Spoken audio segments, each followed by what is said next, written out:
बिस्मिल्लाहिर्रहमानिर्रहीम। Dear viewers and dear scholars, अस्सलाम वालेकुम।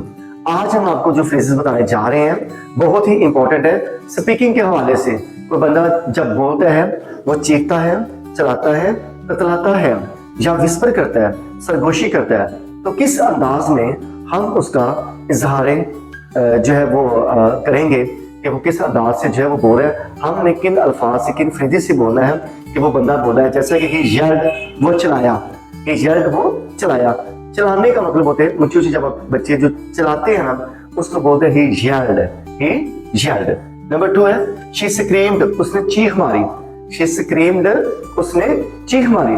चीख मारने का बोलते हैं स्क्रीम, येल होता है चीखना, चलाना। नंबर 3 आई विस्पर्ड, मैंने सरगोशी की। आई विस्पर्ड, मैंने सरगोशी की। यू विस्पर्ड, तुमने सरगोशी की। डिड यू विस्पर, क्या तुमने सरगोशी की। यस आई विस्पर्ड, हाँ मैंने सरगोशी की। विस्पर का मतलब होता है सरगोशी करना, सरगोशी करना। Spoke in an extremely quiet voice, हल्की सी आवाज में बोलना। Number 4 we chatted. चैटेड जैसे चिट चैट करते हैं, टेलीफोन पे करते हैं, चैट करते रहते हैं हम, गपशप लगाना। हैड एन इनफॉर्मल कन्वर्सेशन, गपशप लगाना। वी चैटेड, हमने गपशप लगाई। और फोन कॉल पे हमने फोन कॉल पे चैट किया, गपशप लगाई।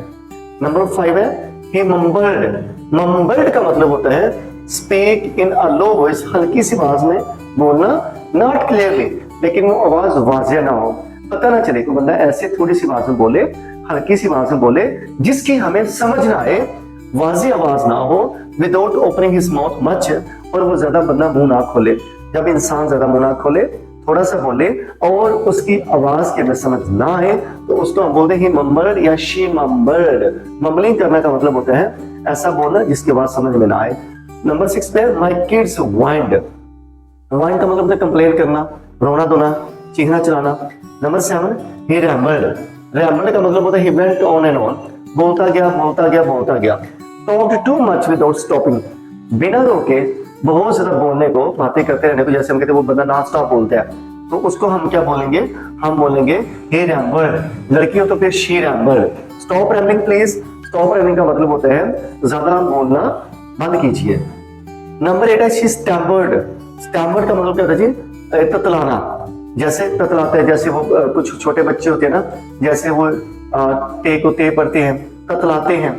ततलाने को क्या बोलते हैं, stammered. Number 9 I snapped at my husband।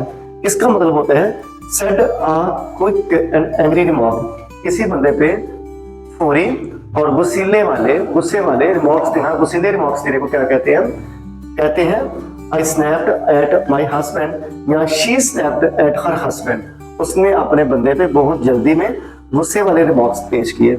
Number 10 है he muttered। muttered का मतलब क्या होता है, speak in a low voice, हल्की आवाज में बोलना। यूजुअली, आमतौर पर मेकिंग कंप्लेंट्स और नेगेटिव कमेंट्स, कोई नफी जो होते ना, मनफी सोच का इजहार करना, मनफी ख्याल का इजहार करना। फ्रेजेस फॉर फेशियल एक्सप्रेशंस, चेहरे के जो तासरात होते हैं उनका हम जो है वो किस तरह जो होता है वो बयान करते होते हैं। कोई खुशी में कैसे होता है, गम में परेशानी में लटक जाता होता है, खुशी में खिलखिलाता है, तो इसके जो हम कहते हैं she was beaming. She was beaming का मतलब होता है she had a big और radiant smile। उसकी मुस्कुराहट बड़ी कमाल की थी, ठीक है। उसमें मतलब जैसे वो खुशी का इजहार भी था, उसके तबस्सुम में खुशी का इजहार था। जब इंसान खुशी से खिलखिला उठे तो हम कहते हैं she is beaming या she was beaming, she was beaming। Number 2 पे है he looked puzzled। puzzled का मतलब होता है confused, परेशान। he looked puzzled, वो परेशान दिखाई दिया।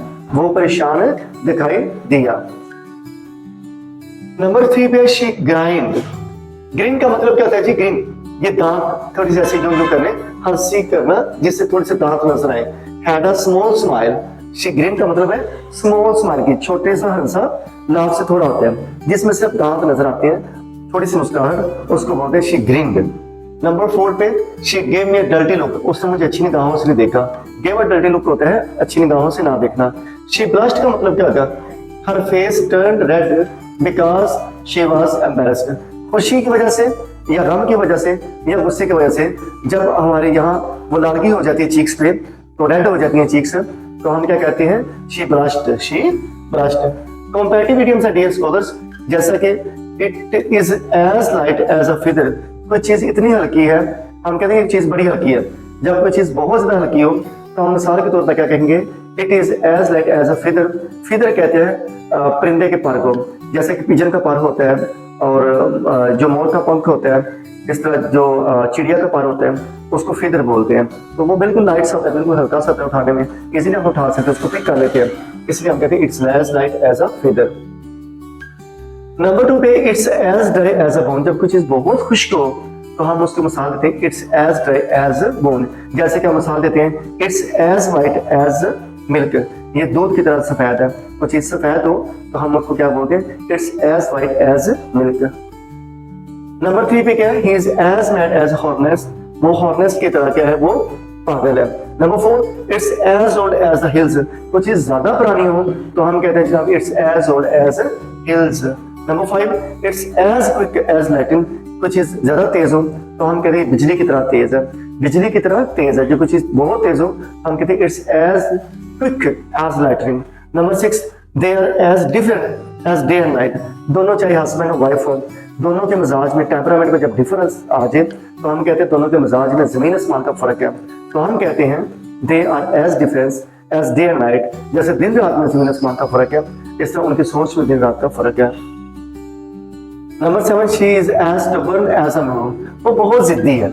इसका मतलब म्यूल वैसे खच्चर को बोलते हैं, खच्चर जब जिद के आता है तो वो कहते हैं वो बहुत ज्यादा जो है उधम मचा देता है। तो जब कोई बंदा बहुत जिद्दी हो तो हम उसको मिसाल पेश करते हैं he is as she is as stubborn as mule। अगर कोई बंदा मगरूर हो बहुत ज्यादा तो हम कहते हैं he is she is as proud as a peacock, वो बहुत ज्यादा मगरूर है। मतलब जैसे मोर को कहते हैं गुरूर होता है अपने पंख पे, तो इस तरह मोर इसको बंदे को भी गुरूर है। तो बंदा ज्यादा मगरूर हो उसे कहते हैं he is as proud as a peacock।